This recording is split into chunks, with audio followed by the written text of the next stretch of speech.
Welcome everybody to another episode of Misfit Toys. Give me those jazz hands. Hey! As always, I have the beautiful Miss Fresh and So Clean, Maria de la Ghetto. What's up, girl? You know. And we are really lucky to have Miss Mary Bouquet here with us today. What's up? Did you just wait? Is that a little tattoo right here on your wrist? What's that? Oh, that's cute. Is that It's a cardinal. That is so cute. I'm here for it. What's the story behind your cardinal? Well, it's Native American messenger from the other side. Oh. So when my sister passed, I had this done. Actually, before she passed away, I had just had it done because it was in memory of my dad. And my sister was like, "Oh my God, that's so beautiful!" And then she passed away, so now it's for my family. What's the deep meaning? It's your family, like that. There you go. They're always with me. I love tattoos with a lot of meaning. Like, I love the stories behind it. Right, Maria? And like how it got more meaning after it got on my arm. That was sure. So, Mary, for those that are watching, because we have fans from all over. And by the way, we love you guys. Write in, message us, tell us where you're at, where you're watching, comments, questions, jokes. We love to hear from you. So those of you that don't know Mary Bouquet, Miss Mary, introduce yourself to all of our fans and all of our viewers. What are you about? You got into how did you get into comedy? How did you become? Oh, you guys, it's super. You're a woman, and now Well, again. Oh, look at my hair. Whoop whoop. Okay, that's crazy. Okay. How did you become a funny woman? How did Miss Mary Bouquet become a funny woman? Well, it's interesting because I was working in like a corporate type job and I hated it. So I started writing jokes in my notebook. Like sometimes you keep notes when you're in meetings. I would act like I was taking notes, but really I was like, oh, her ass looks like a Mack truck in that outfit. Yes. And one of the things I did was the whole finance department, I'm a CPA, I'm an accountant, corporate finance, the whole finance department, I put them into A list, B list, C list, and D list. I was like, shit list?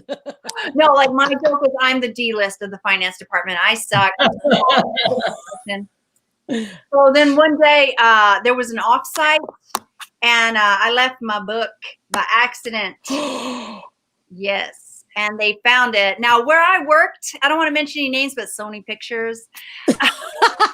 It starts with Sony Pictures? It starts with Sony Pictures Finance. They love to drink. And so they were all drunk. And someone called me about 10 p.m. that night. Did you leave your book? I was like, oh, my God. Oh, my God. Don Taylor. I don't want to mention any names. Don Taylor, you have to get that book. And she was like, oh, it's too late. Everybody's going like, are you on A-list? Are you on A-list? That is hilarious. So I made up a lie right there on the spot. And I was like, oh, that's my notebook for stand-up comedy. Yeah, I'm taking a class. I just made all that up. And then as soon as I hung up, I went online and found a course and stand-up comedy. Oh man, that is a great story. They have burn book and you had secret shade. That's what that was. You throw some good shade, girl. My goodness, I love it. I am here for the shade. Yeah. Wow, good times. Good times. Interesting, but you know what? I wouldn't trade. I love stand up, so it's fun. What was one of the most challenging moments you had in your stand up journey? Oh gosh, I think it was when I was living in Texas. I had some comics. I mean, they were all guys. I mean, probably by coincidence, but it was a bunch of guy comics. Used to really bully me. And I have a lot of jokes about, because I have a cut off finger, like I'm missing a finger here. So I make a lot of jokes about it. Oh, yeah. I just saw it the other day for the first time. I was like, I never seen it. I never saw that joke. Was an accident or did it? Yeah, it was an accident. I did it with a table saw. No. Show us your table saw DIY. You're like a real life woodshop teacher accident. Right. Only that day when I was in the shop, I was taking diet pills. So that's what we used to call meth. So It's the same thing, right? yeah. Do not mix meth and power tools. That's that lesson. No. So what those guys did, one of them in the, you know how you do a private chat and you'll there's Ray, our friend Ray. Everyone's in the chat talking about the show and the lineup and stuff. So he put a picture of a woman with no arms, an amputee woman, in the chat, and he wrote, "This is my date for the show with Mary. My date only needs half a ticket." Oh no! And I was just like, "Gosh, why would you?" Oh no, that's awful. Yeah, so I blew that up and put it all over Facebook. And good. Oh, I love the shade, Mary. Where have you been all my life? Your petty game is strong, girl. Oh my God. Strong. And all the guys were like, "You made San Antonio look bad." I'm like you did that on your own, boo boo. Oh my goodness, we need to get some tea together and spill the tea because. So that was one of the worst. My best friend in college is Puerto Rican, and Vidal Perez, may he rest in peace. We love you. He also had an accident with the table. He cut off his pinky, and he only had 4 fingers. Yeah. Okay, I know there's some family watching. When he posted on his Grindr that he only had 4 fingers, it all blew up. He started to get hooked up. Like everyone was like, "Hi Poseidon, hi Ace." So he was all like, and do you know why? Why? Is it a fetish? Oh, He became like the starter fister for Harlem. So you're like between 170th and 90th on the west side, you went to see Vidal Perez to get your first little, I need to get on Grindr just to see the comedy. He was like, "Igor, I'm not like chopping off my pinky was the best thing that could have happened to my sex." Ever. And we've talked about, okay. Mama's downstairs. We're taping right now. Hi, Mama. Mama Nina, if you want to come up, come say hello. Hi, Mama Nina. So she is so gangster. By the way. I love her. She's amazing. She's like, "Mama Nina, are you gonna come join the show or not?" Her savage game is strong. She don't mess around. The savagery. Really? Like I don't like her because I'm super petty. I love it. We'll hold a grudge for decades. Are you a Scorpio? No, I'm a Pisces, but I'm married, right? Really? Well, that means we're the counterparts. Girls, give me a moment. I need a Mama Nina second. All right. Oh my gosh, Scorpio and Pisces go really well together. Oh, really? See, that is so funny. I had a roommate. Oh my God, this girl. She was just dirty. She left her trash everywhere. Yeah. She would leave things out and it would smell. One time the apartment smelled for like a week and I was like, "What is that?" So finally I was just like not having it. I started throwing like her stuff, whatever. So finally she left her like actual trash for like 2 days. And I was like, you know what? So I threw it in the front of her door. I put it there. She tried to tell the landlord that she's like, "That's not my trash." I'm like, I know it was her trash because I was actually friends with the other roommate and there was no one else. And I was like, "You're the only one who make a big mess, bringing your mans over here trying to look like you cook, but you don't do nothing. Like, girl, my name is Petty Wop and my petty game is strong. I'm joining the Petty Olympics and I'm going for the gold. Okay? Do not mess with me." We dangerous together, Mary. We dangerous together. I'm telling you, man. I had this friend with a British accent, and she was like, "You're very petty." Like, it sounds so much nicer that way too. Great. Thank you. Oh, Mama Nina, she is OG. She sure is. She's a gangster. I'm sequestering in this place. It looks like a castle, but it's Okay. Sequestering is fancy for quarantine. Yeah. I love that. I love that. This is in Mexico. I couldn't afford this in America. I never couldn't have, like, this cost us 2 donkeys and a bottle of tequila. Oh, that's expensive now. I mean, and like, so, like, we're literally like an hour and a half south of San Diego. Oh. And I knew that shit in America was getting bad when my neighborhood started filling up with illegal white people. I was like, what are all these illegal white people doing in Mexico? And like we overstayed our visit.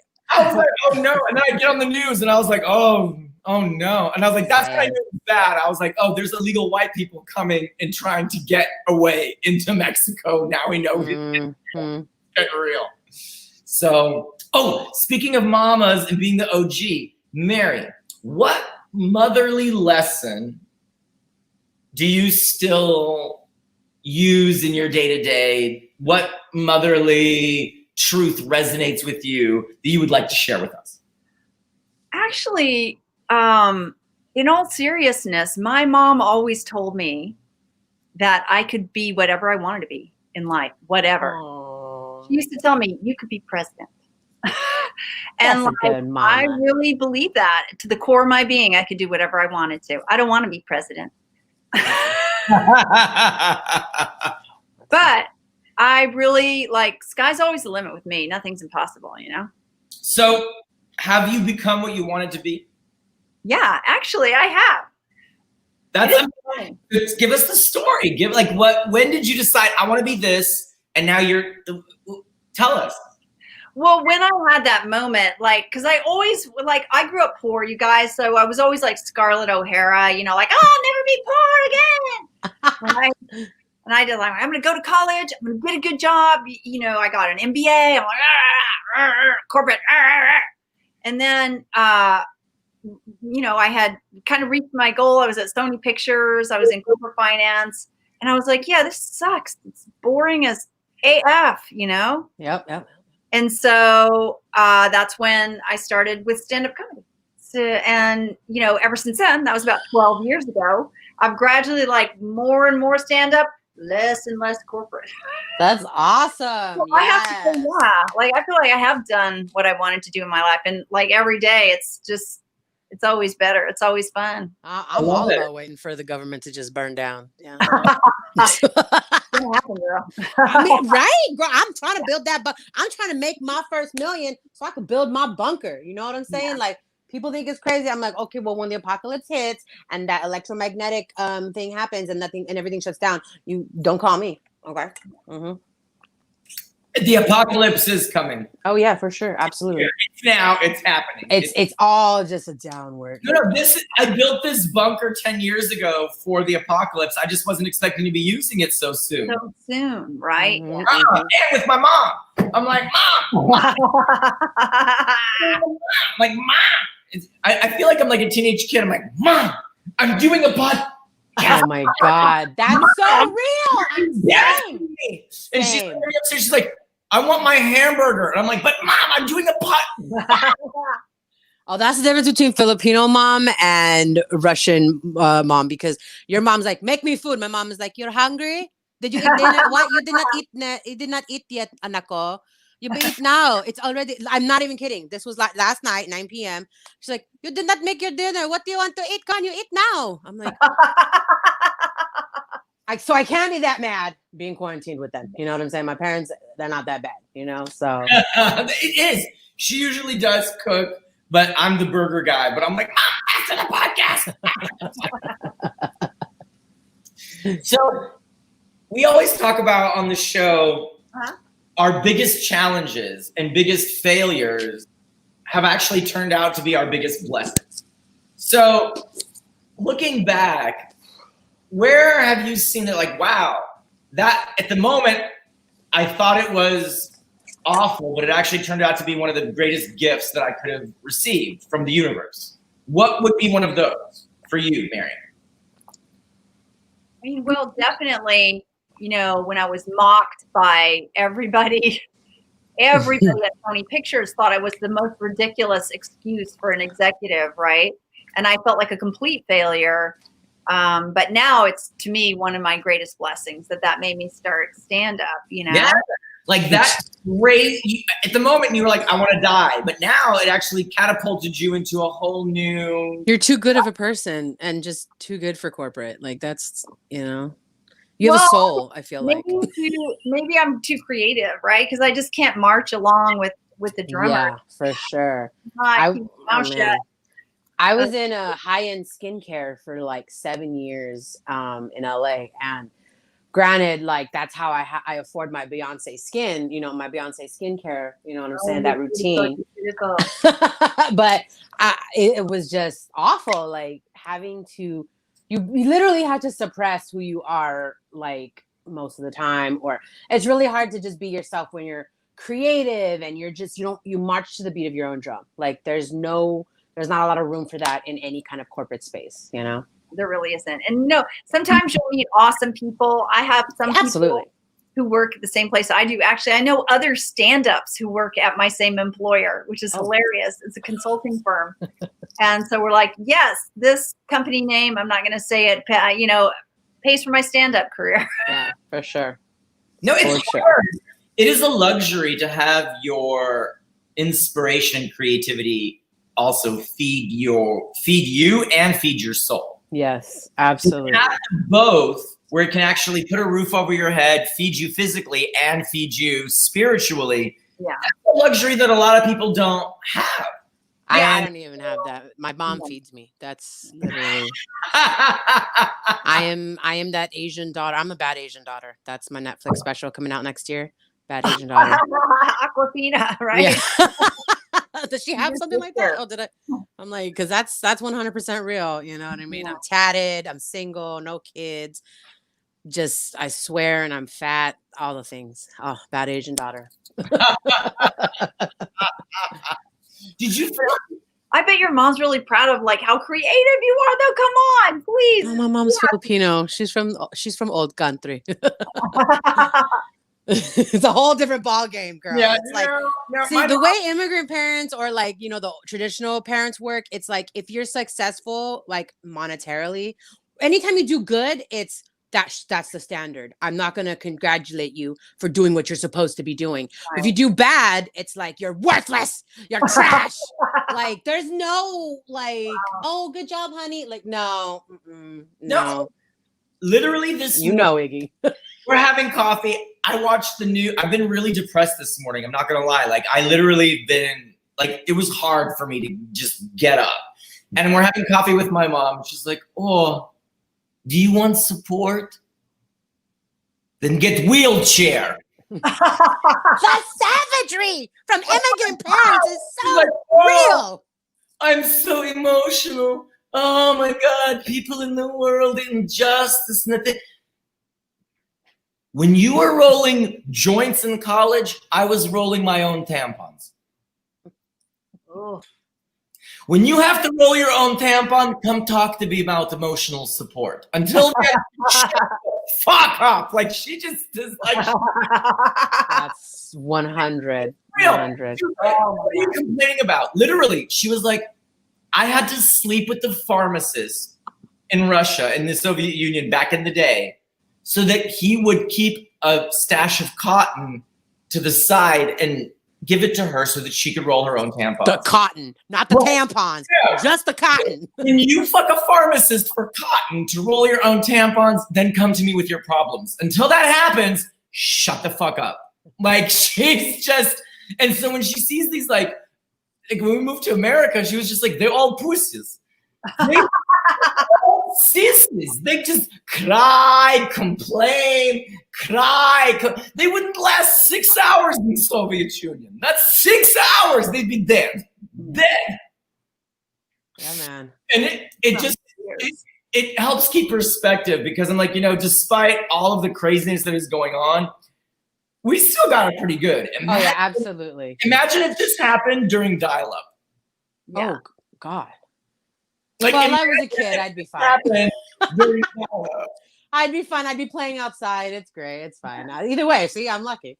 Like I'm chilling. I'm with my parents. Like my like thing is like, oh, what am my biggest like hurdle sometimes, and I'm not trying to brag. I'm just saying like there are days. Because there are days, like all the rest of us, we're all depressed. It comes in waves. You know what I'm saying? Like it is still a very collective traumatic experience. But there are days where I'm like watching TV, just chilling, and I'm like, what am I going to eat today? Like there are just so many options. I just can't decide. Like where, anywhere else can you do that? Where you're just like, that's what you're thinking about. That's what you're effing thinking about right now is what you're going to eat between Jalisco's, Mexican food, and Jack in the Box. Like, so thank the universe, thank the gods, thank everybody. Like, I'm blessed. I'm blessed not to be stressed. You know what I'm saying? I'm not pressed. I'm not stressed. So thank you.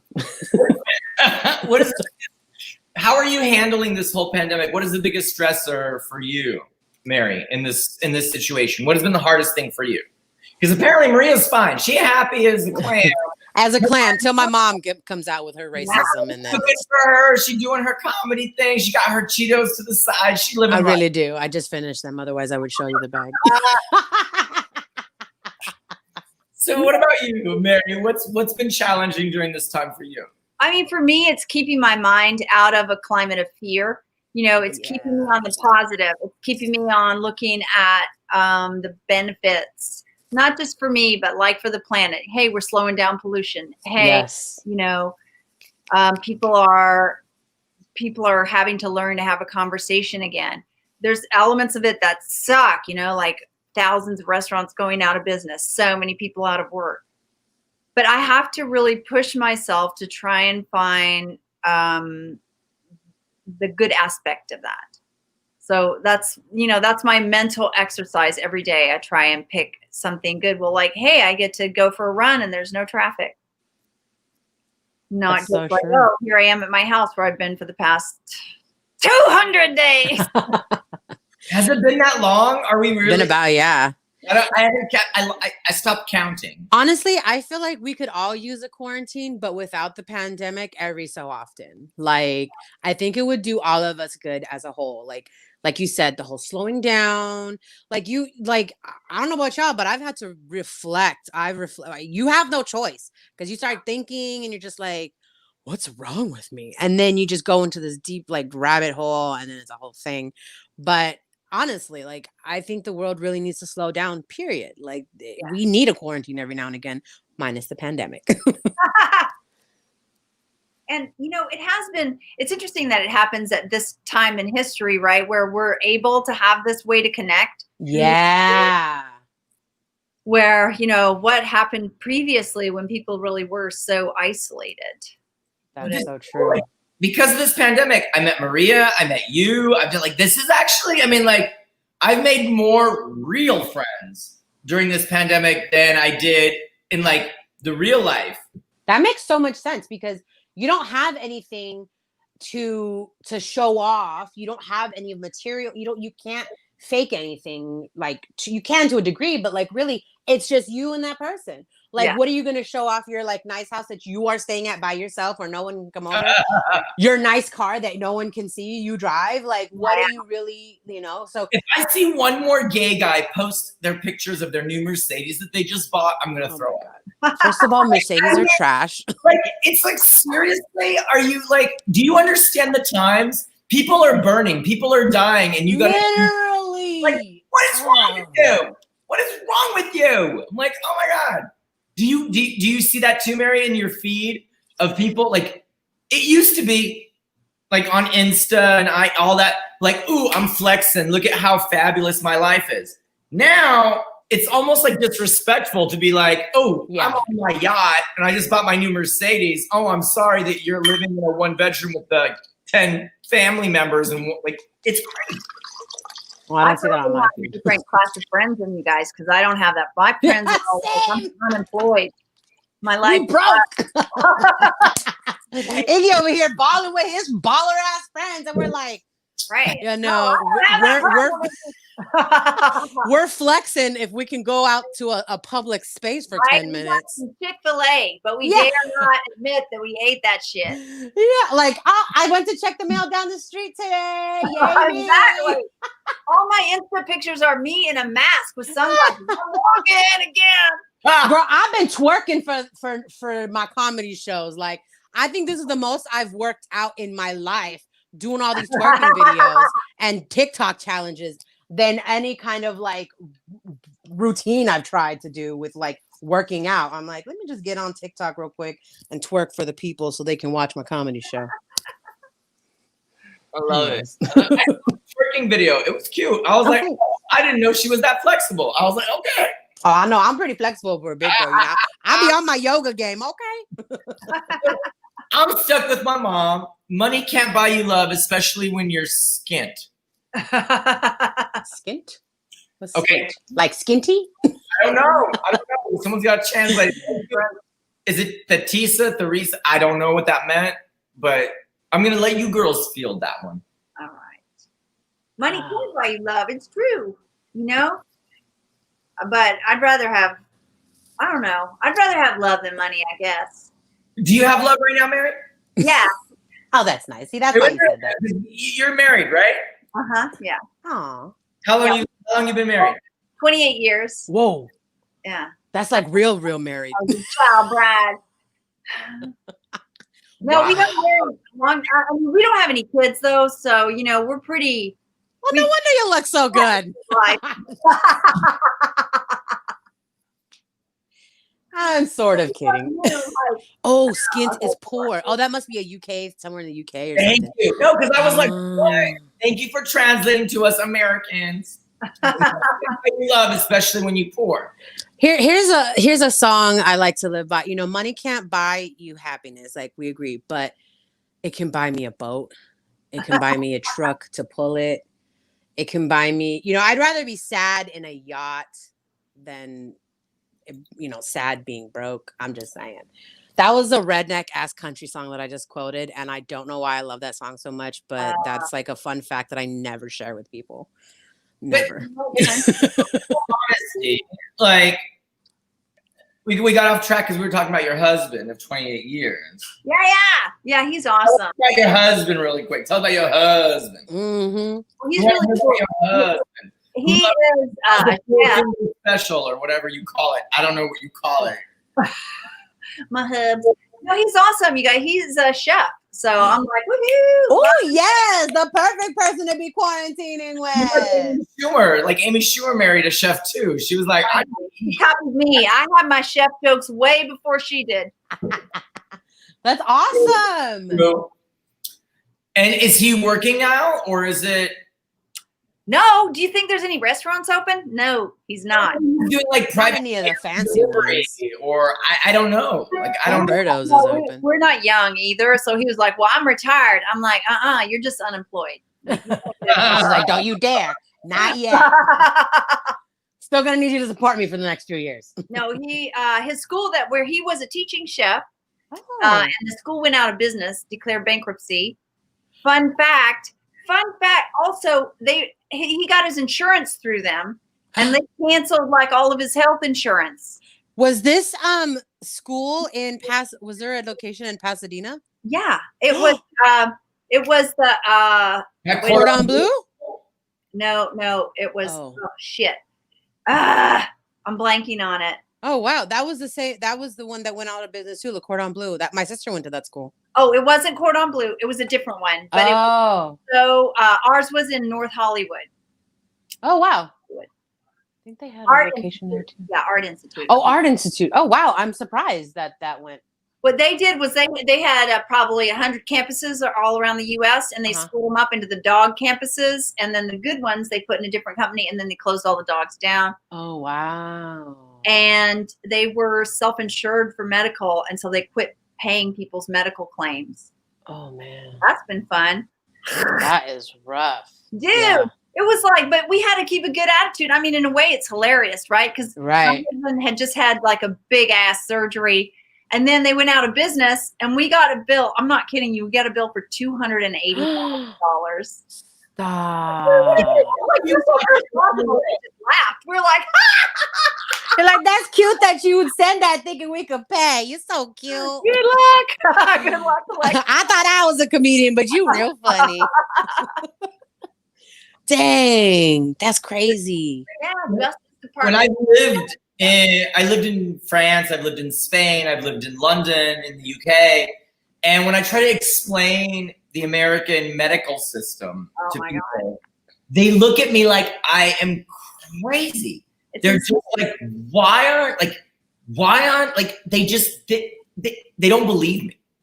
And I'm like, no. When my brother went skiing and he tore his ACL, he just started a new job. His insurance didn't kick in for 2 weeks. So he walked around on a broken knee, made his stuff wait because he couldn't afford the surgery and he had to wait for 2 weeks. Until it kicked in. Because if he reported it, it would have cost him $200,000. Oh, yeah, we definitely need universal healthcare for sure. It's not even funny. It's like anything if you're healthy, great. But it's a crapshoot. If little thing happens to you, that's it. You're bankrupt. One ACL something, one cancerous, who knows what, one little one, like that's it. You're done. You know, like Mary has made it through with I don't even know how much that surgery cost. With oh my God, I don't know. It was covered by Workman's Comp because I did it when I was on the college campus. See, on the loophole. Yeah. And if you cut off your finger right now, what would happen? Oh, well, I have insurance, thank God, because I have the consulting job. But like without it, you're total. And so like what these people would do is they bill you the full freight instead of the cheaper insurance. Well, we're lucky because the Justice Department went after these bunch of scumbags, right? It was clearly premeditated to shut down. And like, why are they doing that? I sound socialistic, but like, why are they doing that off the girl? I'm here with you. Honestly, I'm pretty radical and extreme in my political and like social, economic, all that stuff. So I don't talk about it too much, but it's that one thing that's awful. I can tell you how much I had 2 surgeries. They were procedures, actually. I had a kidney stone, and because of that and then there was also a UTI that had gone up, like it was, really bad UTI. So the kidney stone couldn't pass. So I had Kaiser. I still have Kaiser, thank God.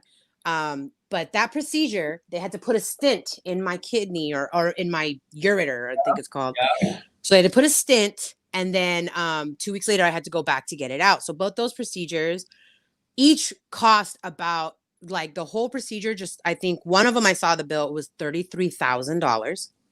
And then, so I think that would have been double because I had to go back and get it removed. And so the hospital stay, I was there for 2 days, and I, they had to like run tests and blood, all the stuff that was in there, and they had to put me under. So, that stuff, it's so crazy. $33,000 for one procedure. I paid $250 for each. So $500 total, which, thankfully I had a job and I could pay by a lot. That's a lot of money for a lot of people, so it's really crazy. It's so crazy. Yeah. Such a business. Yeah. We were really lucky that this company got sued, and for the most part, that took care of it. So we obviously didn't have to pay $280,000, but we still, stuff still pops up from that, and we have to like negotiate it and like try and pay it off. And there's so much emotional, like a mental tax, like toll dealing with that stuff. They give you the runaround and they're like, well, we don't know. And I'm like, well, I just talked to that lady and she said, you knew. So what am I supposed to do now? They're like, we need to go back to that. It's such bullshit. It's such bullshit. Ugh. What? Oh my God. So like last month I was getting lonely. Uh-huh. And so like I would call the bank and just so I could talk to the customer service people for like, oh my gosh. Like I was that lonely. I was like, I just need someone to, like, Maria was busy, everybody was busy. And I was like, okay, let me handle these credit cards that I haven't paid for like 3 months. And so like I call the bank, and the girls are so sweet. For some reason, Bank of America, they're all in Atlanta. And I start to, and I'm like, girl, let's keep it. And I start to break it down and keep it real. And I was like, I was raised by Black girls. I can tell that you like yourself some cocoa butter, girl. Let's keep it real. Let's talk about it. And we start laughing. And she was like, when I see the 323 number, I get excited because I know they're probably going to be cool because they're like from LA or Hollywood. Uh-huh. When she was like, oh my God, when I get that 718 from Wyoming, I get stressed out. Oh my God. That is hilarious. She was like, literally, she's like, these are the area codes that stress me out. That I'm like, oh shoot, can I cancel it? Can I? Because like when Minnesota calls, she's like, I'm not in the mood. I'm just not ready. She's like, she's like, they're probably gay, or they're like in entertainment or something. Like it's gonna be cute. But when they call from Wyoming, she's like, just shoot me in the eye. Just poke Oh my gosh, that's real. I imagine, man. That's woo. And this is so, and this was before all the Zoom shows started up. And so I was like, and I'm like, ooh, let me practice my comedy on the customer service people. So I'm like, okay, so a black woman walks into a bar and she's like, oh my god. and I would practice my stand-up routines on the customer service people. Damn, Iggy. I used to practice my stand-up on the Uber drivers on the way to the airport. Like whenever I was gigging, like on the way to the gig, like from my place to whatever, from the hotel to whatever, I would run my routine with the Uber driver, and I'm like, oh, they can't go anywhere, so let me practice my stuff. You're that Uber customer. You're awful. You're awful. I hate when people. Oh my! I've taken Uber and I've done Uber driving, and I can tell you right now, I hate those customers that just please shut up. I don't care, sir. Please, I don't care. They're laughing. That's the thing. And honestly, they're like, oh my God, that was the funniest ride. I never knew that a gay Ukrainian Jew knew so much about black women. Like, how is that possible? Like, what is going on here? Oh man.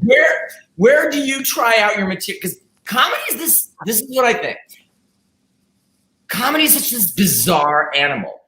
And it's tough to work out your material. You need a sounding board. How do you sound out your material, Mary? Well, for me, I do it conversationally. So because with your dog, with the Uber driver, with who?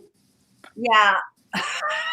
No, I do it with friends, like my friend Suan Weaver, you know her. And we just kind of back and forth. And there's some other comics that I kind of work stuff out with, you know. Nice. Yeah. You have like a comedy buddy that you bounce stuff off on. Yeah. Just like, What do you do?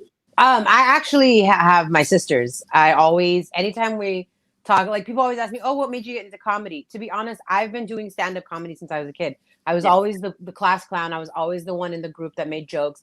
And with my sisters, we're all a bunch of shit talkers. And we always are like capping on somebody, like reading somebody, like, girl, did you see those shoes? Oh, looking like she a baby giraffe that's drunk, you know, like that was me. That's me and my sister. So anytime we're on the phone or we're on like FaceTime, the four of us or whatever, we're always just talking smack. And like, so I bounce a lot of my jokes, especially my one sister. She's actually like, I call her like my joke writer, because we used to like just every time like we would get so into it that we would just like I would be writing stuff down, and then she would write stuff down for me. If I was like, we were at the bar, especially at the bar, she would literally record me on her phone or my phone just to get the comedy stuff, because she's like dying laughing. I'm like, she's my best cheerleader. She's my number one cheerleader. Like, she's always like, it's your time, girl. You gonna make it. You don't want. And she writes all my, like, she knows how to write my jokes or what I would think is funny. Yeah. My husband does that sometimes too, you know. That's important. That's important. Right? He's like, why don't you, I don't know, like I have a bit about Ghost Month and I have a bit about the show I just did called Buried in the Backyard. He's like, why don't you connect those two? Because what's Buried in the Backyard? Huh? It's a show. Like, what is it about? Like, it's a true crime reenactment show. Oh, I love me some true. Okay, I don't know what this new surge of ghost stuff, or maybe people just don't talk about it. Yeah. But every like, remember, Dat fan was talking about it, and then Amy, and like everybody's into ghost stuff, and I'm like, where have all these people been? Because me and my sisters love scary stuff, and I don't have any friends that are into it like I am. Y'all have some scary ghosts in the Philippines too. Come on! Oh my God, girl, you ain't lying. Lives in the willow trees? No. There's the Manananggal, and then there's the Aswang. Aswang, that's the one. Yeah, so that one is like this monster with a long tongue, and then So I'm not kidding. My mom put garlic on the windows because I was born in the Philippines. So when we were still there, she put garlic on the windows when she was pregnant and when I was just born, because the aswang has the long tongue and it'll try to like eat the baby through the mom's stomach. Like legit, like that's the stuff that they be worrying about in the Philippines. Yeah, that's the aswang. Now the manananggal is like a witch, a woman, can be a man, but it's mostly a woman who can remove her upper body and fly around after the sun goes down. And they're always in like a damp place. So you'll see their half of their body like just standing there in like a dark, damp area. And then they're out flying around doing whatever manananggal do. Yeah, some whacked out shit in the Philippines. That's the next Filipino WAP video. That's real, girl. That's some jungle WAP. That is some jungle ass shit, Iggy. Real talk. Jungle Island WAP right there. Yep. I don't even know.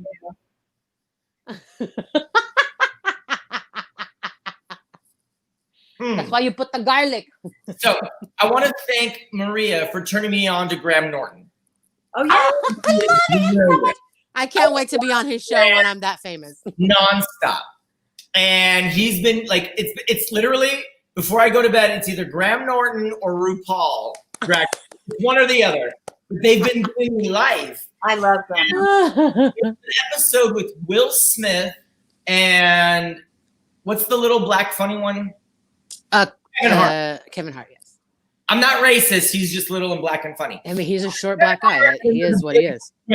And they were talking to each other. And Will Smith, who has a record, movies, all this like stuff, like he's a big star. He's done a TV show and he flat out said, stand-up comedy is the purest and the hardest of all of the entertainment arts. It is. And think about it. It's you on stage with a microphone, no backup dancers, no fog machines, no fire, no band, no LED screen. When you're on stage, there's no script writer, okay? Nobody has given you a script with the words, with the thing, other actors. There's no creative support, visual, anything. It is the purest, most difficult thing to get up and hold the intention of an audience, whether it's 10 or 5,000, with just yourself. And that is a true entertainer. If you can get on stage and hold the room for an hour with just yourself as the instrument, that is an artist. And it always boggles my mind that people see that and they're like, oh, I can just get up on stage and get a microphone and I can do that too. And I'm like, no. No, you sure cannot, sir. No, you sure cannot. I don't know how many damn open mics I've been to in LA, San Diego. These fools really walking up there thinking they like, I'm not trying to throw shade, but I'm gonna throw shade real quick right now. If y'all been doing open mics for 10 years, sir, and nobody's booking you, maybe you should just reevaluate a little bit, just a little bit. Like, because I just seen it too much. A lot of entitlement in there too. Like Latin entitlement, you, sir, take that caucasity somewhere else. I just love the fact that like Will and Kevin, and they had this moment and he was like, I respect how difficult it is to craft this captivating story, and it's just yourself, and you are the instrument, and that is the ultimate, and it's hard, and it's so cute because it's like, and then Dave Chappelle said, he's like, so imagine like you watch somebody doing brain surgery and you're like, okay, I want to be a brain surgeon too. Just give me a scalp. I'm going to get up and just do some brain surgery. That's a great analogy. Oh my gosh. They think that just because it's just a microphone and just a stage, that it's simple and it just it's an insult when people think like that. Like, oh, let me get up here and talk some stuff. Like, oh, okay, go ahead. How hard do you work, Mary? How long does it take for you?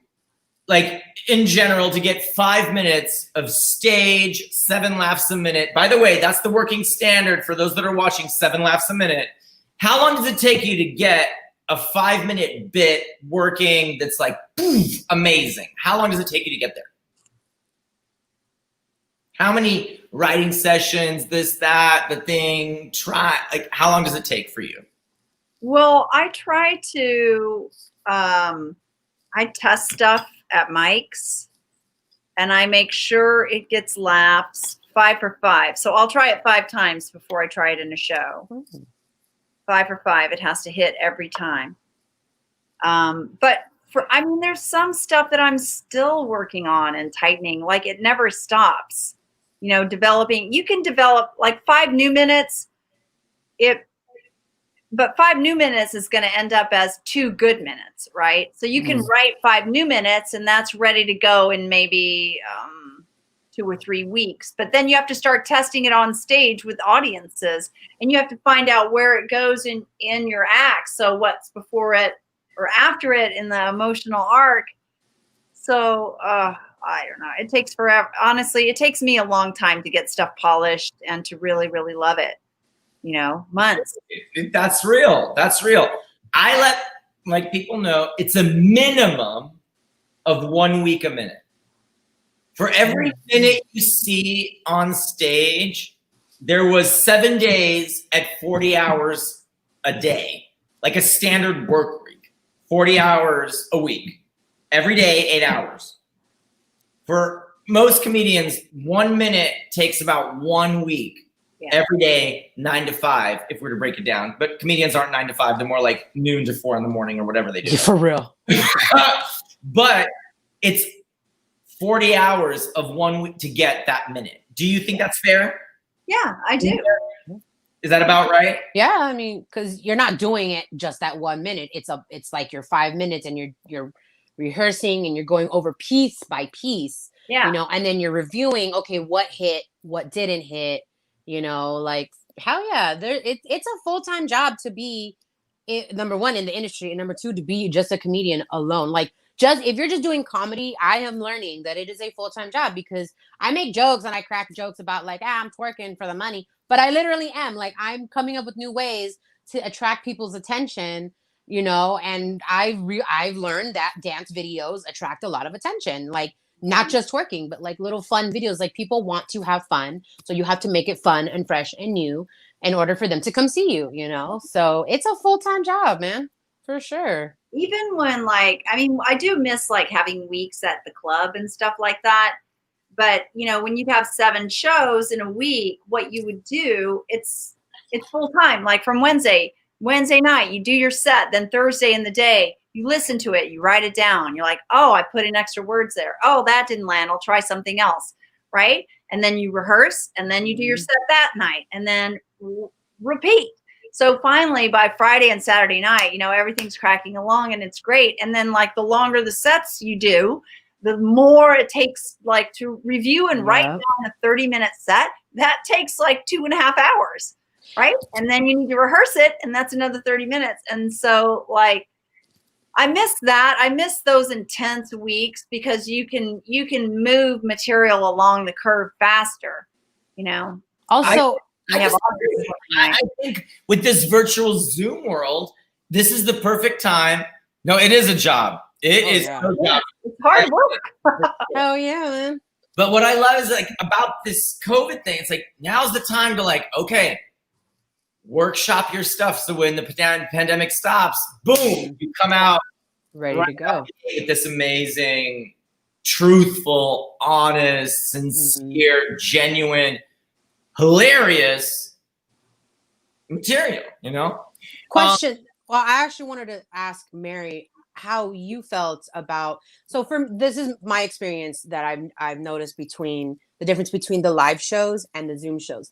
I feel like the Zoom shows are a little bit more taxing mentally and emotionally because at least with performing at the live clubs, you do your 5-10 minute set and you're done, right? You get to check out. Most of the time you stay there to network. But even then, networking is still more like hanging out and just having a drink, because you're just talking to people. You're not trying to be like, hey, what's your Instagram? Hey, you should, let's work together. You got to build a rapport. Like that you got to finesse that. So, but even then, that's still like, you're still not performing the way you are on stage. But with Zoom shows, you want to be supportive. Everybody's watching. So of course you're going to pay attention and you're going to laugh, but most people don't sit at their computers or in their rooms for 1.5 to 2 hours in general. You know what I'm saying? So it's a little harder. It's actually really good, because like for me, I'm learning more from other comics by watching them more closely. Right. And yeah, for sure. Like, oh, her emotion's not true to that joke right there, because she's talking about being upset, but she's laughing. Right. And so I like, and you're right, it has made me develop greater focus. So I can actually pay attention for an hour, whereas before I couldn't, Right. Super ADD. Like being in a comedy show, but being seated in the front row of the club. Yeah, where you have to. As soon as you finish your show, you got to sit right in the front row of the club. That's what it feels like. Yeah. Like right. Yeah. There's the front. And so as soon as you do your thing, you sit in the front row. That's what it feels like to me. It's like as though I was performing, but I'm sitting in the front. Also, before we run out of time, my favorite part of the show. Oh. Da-da-da-da. Okay. It's the woman-splaining hour. Now, I know being a woman in comedy ain't easy. And I am metaphorically representing all of male kind. Oh, good. So, staff. Lay that pettiness on him, girl. Throw that shade. Miss Mary, what would you like to share with all of the menses in the world? What would you like to woman-splain to the menses that are watching, that will be watching? What do you need me to understand that I don't quite get yet? Well, for my woman-splaining today, I'd like to let you know, men, you're all so sweet and funny. I'd like to let you know that when you introduce us, when you say our next comic come to the stage is a woman, can you believe we have women comics? Oh, I'm sure she'll be funny. Give it up for so-and-so. So wait a minute. When I introduce you, I can't call you a woman? Or little girl, little chickie. So what do you want me to call you? You could also, you should just call me a comedian. There shouldn't be a divide. There shouldn't be like, I'm a gal. You could just say, our next comedian is a comedian. So wait, you don't want to be a woman, you want to be a comedian. Right. I remember when I was doing mics and be like, and our next comic is a great, hilarious faggot. And I'm like, yes, but like. Doing comedy in the 80s? Like what? No, literally. Like I remember at the comedy store being introduced, like, ooh, we got the next funny faggot on the, and I'm like, oh my God. No. So like, I hear that. Pretty sure you could have sued him or something. I'm like, dude, yeah, I might like a dick in my mouth every now and then, but that has nothing to do with my comedy. And I really wanted to talk about like immigration, but now it's really awkward for everyone. Oh man. Oh, I totally hear you. Like, all right, we're all comedians. We're all hilarious. What else? What else, Mary, would you love to tell the menses of the world? Let's see. The other thing I would like to give you as a hint is that I do not want your opinion on my jokes. If I want to know what you think, I'll ask you. I don't need you coming up to me and saying, hey, you know that second beat of that joke? I don't think it works when you say I'm white. I think you need to say, you need another couple syllables, like I'm a white lady. Yeah. Your opinion, I'll ask you.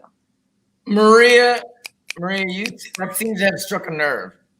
I mean, that's just another way that they mansplain. Like the fact that they feel like we automatically want their opinion, and this goes for even outside of comedy. You want their opinion as much as you want their dick pics. Yeah, like I'm just gonna laugh in your face. I'm just gonna laugh in your face. You know, it's like the same thing when like guys like at the bar, guys try to like school me. I don't know how many times it's happened. They're like, oh, you know, I used to. I'm like, yeah, I remember this one guy was trying to school me, and he was like, I was a millionaire, and this is why, you know, I got divorced, and da da da. You need to. I was like, I need to do what now? I'm sorry, who are you? Like, I was like, I don't care, and he was like, I'm just trying to help you out. I'm trying to explain to you. I was like, I don't care. What part of I don't care do you not understand? I don't want to hear your opinion. I don't care what you have to say about whatever it is you're talking about. Men cannot grasp this concept. They're just like, you don't want to hear what I have to say? Like, oh my God, no, I don't. Maria, I'm getting scared. I'm moving away from the camera. You got an angry woman. I'm moving. Ray knows what's up. Ray knows what's up. And but it's real. The fact that you tell a man that you don't want his opinion or don't care what he has to say, they cannot comprehend this concept. They're just like, I don't understand. Wait. So you only want my dick and you only want my opinion when you ask for it? Yeah. It'll be very clear when I want either one of those things. Hold on. I'm having an aha moment. Hold on a second. I bet a lot of men are. I bet you know what's funny? The ones that are like, not all men are like that are the first ones that are getting mad right now at the fact that I'm speaking this opinion. Hey, you know what? Give it when it's asked for. That's real, girls. You girls are keeping it real. I was not ready. The dogs are ready. Hashtag truth. Hashtag truth. Before we go, my beautiful ladies, what is going on in the comedy world? We're doing a Misfit show on the 29th, Saturday at 2 p.m. Oh, yeah. You can catch me there. London time with all of our beautiful Misfits. We do this amazing. We've created a comedy studio for women to help develop their comedic characters, to help them get their voices out. Maria is one of our just rock stars from the Misfit Toys, and like we love her. So in addition to this show on the 29th, which is this Saturday at 2, there's a lot of other stuff going on, and I believe there's something going on tonight. Tonight, that's right. I produce a show, and Maria's on my show. Yeah, I'm so excited. Yeah. Okay. How do we see you? How do we see Maria? Give us the details of the show tonight. Well, our show is sponsored by an LA area comedy club. It's called Flappers. So if you go to flappers.com and you go to tonight on the date, you look for the name of the show, Hot Medusa. Hot Medusa. When I named the show, I was trying to give an impression of beauty, yet also scariness. Yes, ferocity. Yes. Yes. I remember, I think I just told you, but I saw your show, your guys' show advertised like last year sometime. And I was like, oh, women of color. I was like, how do I get on this show? I was like, how do I get on there? Who do I talk? Like, you know, so, and now I'm on the show and I am so honored and I'm so excited. So thank you. Yay. You are exactly the kind of person we want on that, because Juan created this like to give more women more stage time, because that's how we develop as comics. There's only one road to being great as a comic, and that is stage time. Yes. We were super thrilled that Flappers picked up our show. We have been doing it in bars and all kinds of different places for a year, and we just started having it based at Flappers now. That's awesome. That really is Hot Medusa. Google it at flappers.com. Hot Medusa tonight at 7. Yeah. Misfit Toys through the JokePit Saturday at 2, so you UK folks can watch. Oh, I also have another show on Saturday. Well, are you? I'm doing another Dat Fan show. Oh, I'm on Saturday. Too. Oh, you're on the Saturday one? 6 o'clock. Yeah. Oh, yeah. Oh, great. Perfect. 6 p.m. Pacific. Dat Fan and Friends. Just text the number. You can see it all on our pages. Get you on the list. So message us. Flappers Comedy Club. Hold on. Let me to Google it. I believe it's Flappers Comedy. For tonight. Comedy Club. Sorry. Oh yeah, they just typed it in Flappers Comedy Club, or even just Hot Medusa. Like, What is pop up. Flappers' website? Is it flappers.com or is it Flappers Comedy or I what's? think it's Flappers Comedy or Flappers Comedy Club. I'm sorry, I don't know it off the top of my head. I guess I'm wrong. I usually just click the link they send. It's Flappers Burbank. Figure it out. My ladies, you have been amazing. Mary, thank you so much. Thank you for having me so much. You guys are awesome. You're so much fun. Always hilarious. Oh, same to you. You guys were wonderful. You're awesome. I love you, all of our fans. Love you guys. I'll see you tonight, Mary. Later. Tonight at Flappers online. And Saturday, Misfit Toys, Dat Fan and Friends. And of course, next week, Thursday, like always. Like always. Love you guys.